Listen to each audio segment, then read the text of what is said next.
Jesus resurrected from the ground. At first I was down with a frown, now I'm up with a smile.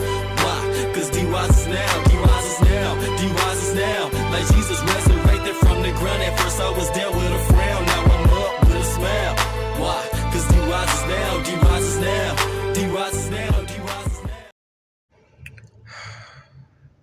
It seems like every time it never fails, it never fails. Why is it that every time when I create some content, this motherfucker want to hit me up, huh? Like she know I'm about to talk about her, huh? Man, funk that! Get a life! Hey, man, that song tripped me out, man. I discovered that joint a couple of weeks ago on YouTube by Jay, man. So if y'all want to get a good tickle on, man, shit, check that joint out called Funk That on YouTube. But the noise you hear in the background, that's my motor going off. I'm in the car, man. It's Car Chronicles on Saturday. I'm about to do this block, man. So shit, I'm like, I might as well go and do it in the car, cause in the crib, man, the neighbors making a whole bunch of noise, and the restroom, and the toilet and shit like that making a whole bunch of noise. So I'd rather do it in the car. It seems like it's more peaceful to me than it is in the crib. But yeah, man, let's get to this story that happened last week, man. Check out my music. It's on my page, man. Daniel the Prophet, D Rises Now. You know, that's what you see on the intro right now. That's what you're hearing on the intro right now. So, you know, if you like my music, I got some more music to come. The instrumentals that I'm putting on here, them the beats that I'm going to be using for my new songs that I compose. So, you know, just look out for me. I got some whole new shit coming for y'all this year. So let's get to this story that happened last week. Now, as y'all know, last Wednesday, I made the video on Tuesday, but I dropped it on Wednesday. Not last Wednesday, 2 weeks before that, I believe. Was it last Wednesday? I forget. I think it was last Wednesday or the Wednesday before that. But anyway, I got arrested. And I can't really be mad because, you know, I led by emotion because the motherfucker I was talking to over the phone was talking about my children. Well, my child, my youngest child at that. And that shit kind of ticked me off, man. So I just want to see the motherfucker in person and shit, you know. But it was my bad for me leading off emotion instead of being composed and being considerate and using my mind, you know what I mean? So I can be mad because I got to pay all this damn money that I shouldn't have to pay because this motherfucker that know that I'm a single father. I take care of my kids. It ain't like I'm an absent father. I take care of my children. I'm a present father. And I take care of bills, which they know, you know. And gonna put these damn strangers in my life, you know. And I took care of them too on top of that. So, like, why would you put these strangers in my life and now I gotta pay the system for some shit that I shouldn't be paying for just because of your emotions and you being mad and, you know, whatever the fuck that's going on with you, man. I don't understand it, man. But, you know, I end up putting myself in that position by leading through emotions instead of my mind. So I can't really be too mad at the other person because, you know, I got to control myself. I'm in control of myself. You know, can't nobody else really control me. So anyway, after I was on the phone with this person thinking that I was going to be able to talk to the dude that, you know, that talk this shit about seeing my child and I want to see him face to face as a man, but instead I end up seeing the fuzz. And when I first saw the fuzz, the first time they busted U-turn, I could have easily left. Like where I was sitting at in my car, I could see them from afar and they busted U-turn and they went inside the apartments in the front instead of coming to the back. I could have easily left and been gone. But it wasn't no reason for me to leave, man. I'm like, you know, this motherfucker still had me on the phone talking about her man coming in this and that. So I try to be a macho man and be like, all right, I'm about to sit here and wait then. I ain't about to leave for what, you know, because I'm about to defend my son's name, you know. But these motherfuckers end up circling around coming from the back of me and going to her apartment. Then another cop came and I could have left in. But by the time they came back around, she must have talked to him and told him what type of car I had or whatever. So they spotted me and then they stopped behind me. So while I'm on the phone with her, and she acting docile, and I like showing her what I'm talking about when I told her, yo, you know, the laws behind me and this and that. And she told me, what you talking about? Ain't no laws behind you and all this other shit. Not even knowing that this motherfucker called laws on me. So they end up getting out the car. The dude asked what my name was. I gave him a false name, you know what I'm saying? And he had a little attitude, so I had attitude back. I'm like, nigga, man, you want my driver's license? He's like, yeah, but just grab it slow, whatever. I'm like, nigga, ain't nobody about to do nothing to you, man. Shit, ain't nobody about to do nothing. I ain't stupid, bro. So I gave the man my driver's license, went to check the shit out. Because I'm thinking everything's good, you know, because I'm like, I haven't committed a crime. The only thing I did was go to a door and knocked on the door. And I ain't kicked the door like the officer said that she said I did. I knocked on the door. I did not kick her door. I knocked on the door. And then she was like, why you in my apartment? I thought I heard a nigga in there. I'm pretty sure he was in there. Scary ass didn't want to come out, but I knocked on the door and I calmly said, yo, man, just step outside. That's it. I ain't knock on the door. I wasn't disturbing the peace. This in the middle of the evening time. Calmly knocked on the door. I said, yo, I'm outside, man. That's it. Straight up, no lie. So I'm like, man, after I knocked on the door, and you know, those doors kind of thin, so all the neighbors can hear. One of the eldermen from next door came out. And then you like, what's that noise when he came out? So I just left because I don't disrespect my elders, man. So I ain't about to cause all that ruckus and nothing like that, you know. So I just left, went to my car. She called me back, telling me to just sit there, wait for her dude to come. And I'm like, I thought I heard a dude in the apartment, but she must have, you know, told him to be quiet or whatever. And she did all the talking or whatever. So I'm like, well, probably he was on the phone because she was trying to act like that. You know, he was over the phone when we was talking or whatever. She had him on speaker or whatever. But I thought he was there, so I'm like, just come outside. But I'm already at the car at this time. So she was like, hold on, he about to get ready to come. We about to come. They still ain't coming. So I'm sitting in my car, I'm chilling, you know what I'm saying? Then I see the cops roll around like I just told you. They busted you. They went to the front of the apartments, which I could have been jetted, but I didn't. I'm like, ain't no point of leaving, man. So they end up going around the back, and then another cop end up coming right behind him, and then they end up coming behind me. So when he asked me for my driver's license, what's my name and all that different type of shit, I told my alias and shit like that, gave him my driver's license. He was like, step out the car. You know, you under arrest. I'm like, under arrest for what? And then he told me deadly conduct. And at the time, I'm like, deadly conduct? What the fuck is that? But then I looked it up later. It's talking about, you know, making a threat, like a terrorist threat to do bodily harm to somebody. I'm like, I ain't made no motherfucking threat to nobody. If anything, I could have put a charge on her for threatening me of busting my motherfucking windows out when we was in the car and shit the last time I seen her. Well, not the last time, the second to the last time I seen her. She was threatening to bust my windows out and all this different type of other shit. And this motherfucker grabbed my keys and shit like that aggressively and end up losing one of my keys and stuff like that, man. Like, man, this motherfucker did a lot of shit, man. Like, a lot of stuff I could display to y'all, man. You know what I mean? Physically and all this shit, but there ain't no point in really getting into all this shit. But if I really want to put charges on her, I could have did that shit. But I didn't. And that's the problem with us black men. See, they always say black men, nah, that's bullshit. We not disloyal and we don't always cheat. If you really look at the history of black men with black women, we the most loyal to black women. Black women always leave us for another guy or for somebody else because they think the grass is greener on the other side. But black men, we always fucking stay.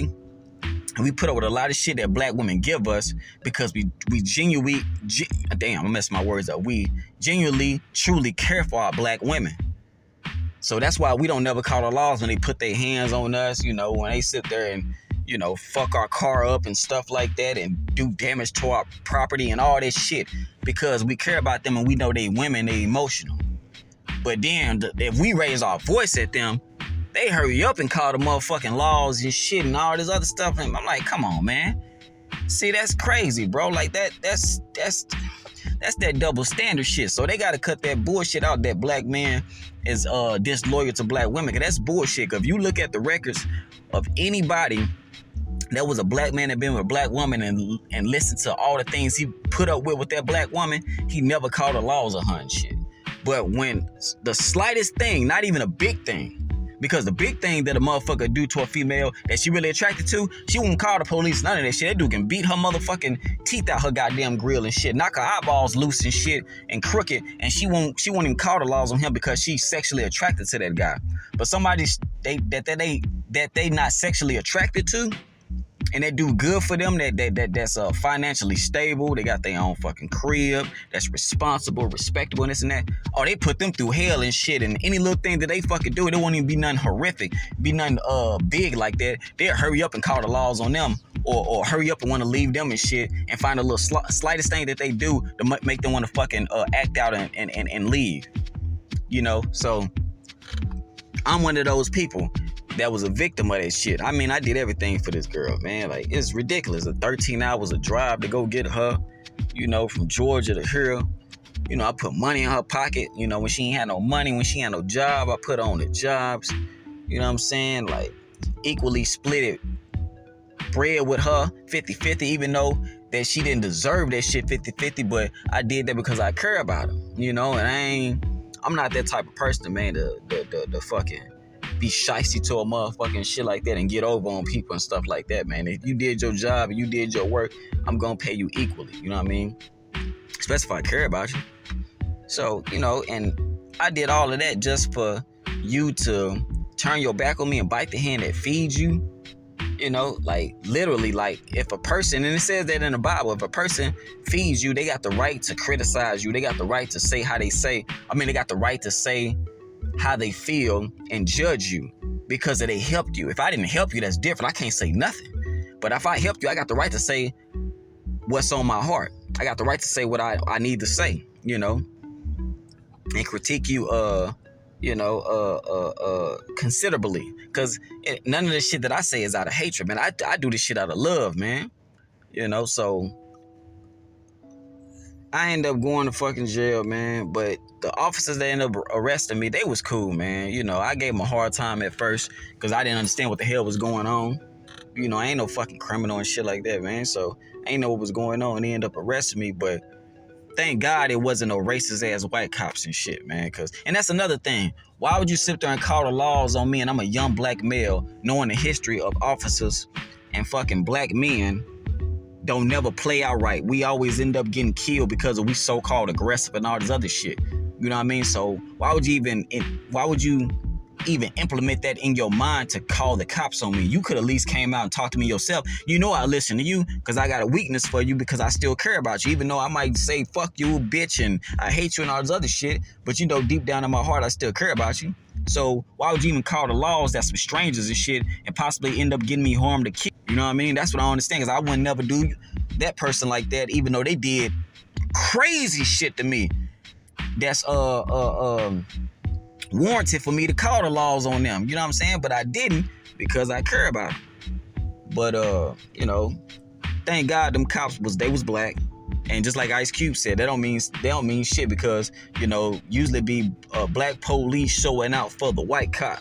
You know, usually go down like that, you know what I mean? But this cop was understanding. After I went off and this and that, and I calmed down, he listened to me, and he talked to me, and let me know what was going on. And he even let me, like, yo, man, you know, you got anybody to come pick the car up? I'm like, yeah, man. So he like, yo, okay, I'm gonna let you use your phone, call your mom, tell her to come pick the car up. You know, he was very understanding, man, and considerable. So if I knew his name, I was mad at the time. I didn't want to try to get his name, but if I knew his name, I'd shout him out, man.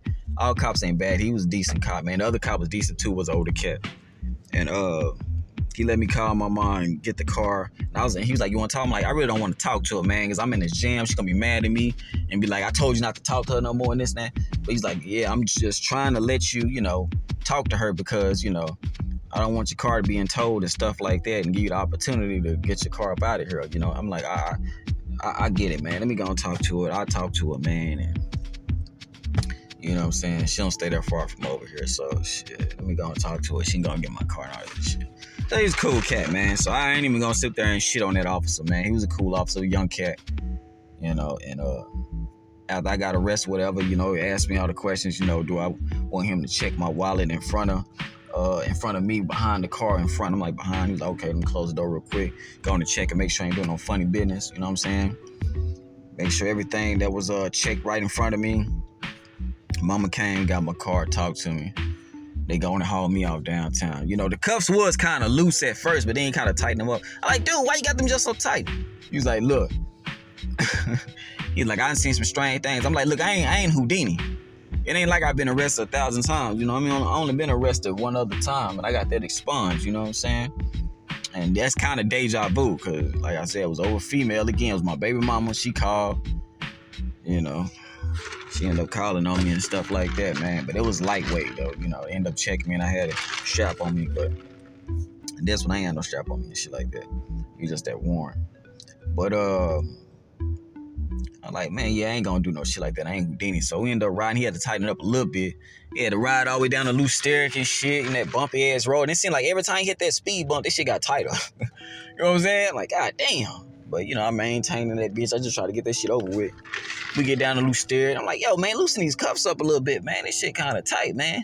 He was like, hey, man. He checked the fucking cuffs out and shit. He was like, you know, it is kind of loose, but turn them like your hands towards each other. And then maybe it'd be more comfortable. So I did what he said. Like, okay, yeah, it is kind of comfortable. So we walked in, you know what I'm saying?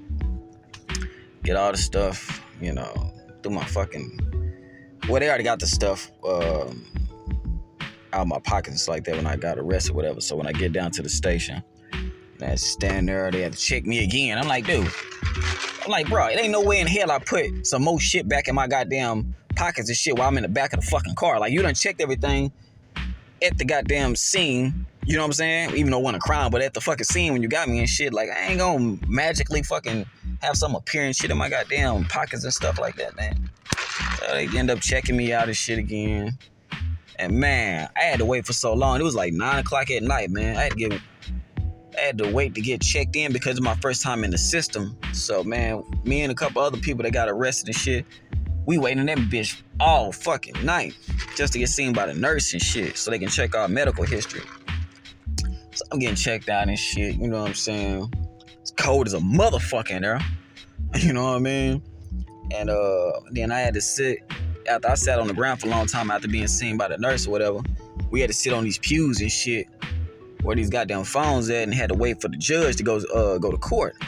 And when I talked to the officer, he made it seem like I was gonna talk to the judge the next day in the morning. No, nigga, I seen the judge at 2 in the morning. I got arrested at 9 something, got booked in like around 11 something. Seen the judge like around 2:45 in the morning. And I know one nigga, you was cool up in that motherfucker though, man. But one nigga, he came up in there, he was going off. Cause his girl ended up, or his baby mama ended up locking him up and shit. And he was like, man, I'm gonna kill that bitch and this and that. Man, I know you fucking other nigga. That nigga was going off, bro. I'm like, damn, he kind of in the same situation I'm in and shit. But I ain't want to talk about killing nobody and nothing like that, you know what I mean? But he was like, man, I don't even want to see a judge. Let me just take me upstairs. Cause you know, you go upstairs, and they lock you up there. So we end up seeing the judge and shit, man, and how he was giving out those fucking decrees and shit. Mostly everybody in that bitch did not post bail. You know what I'm saying? There's only a few other people along with me that post bail, because it was my first offense. So I ended up posting bail and shit like that. And we had to go back in the motherfucking holding cell and shit. It's cold as fucking there. Dude still going off. He calling the bitch, going off on her ass. She talking about love. He said, bitch, you don't love me, this and that. You fuck with another nigga and all the other crazy shit. He was in that bitch for a long time. He got locked up. We ended up going upstairs. We had to get changed out. End up going off on this Indian cat and shit, man. This Indian fucking CO. Finally got changed out. Went back in another holding cell. This other nigga was talking about getting tased and shit. He was fucking with some girl in Forney and shit like that. He was talking about he ended up getting tased and shit like that. Finally got a bunk at fucking 5 in the morning. And waited all, that was 5 in the morning when I got finally got a bunk. And then I ain't get bail until like fucking 11 o'clock. They finally called my name. I'm like, god damn, man. You know, so shit. When I was in Arlington, I got booked. Shit, I was in that bitch for like 8 hours. But here I was in there probably like 9 and 10 hours, man. But you know, it's a lesson learned, man. It's a lesson learned. But I ain't tripping out that shit, bro. But that's the story about last week, bro. This Daniel the Prophet, man. And I'm gonna get back at y'all next week probably about some other shit, cause you know some other shit gonna pop up, you know what I mean? Cause it's me, you dig what I mean? So yeah, have a good weekend. Love.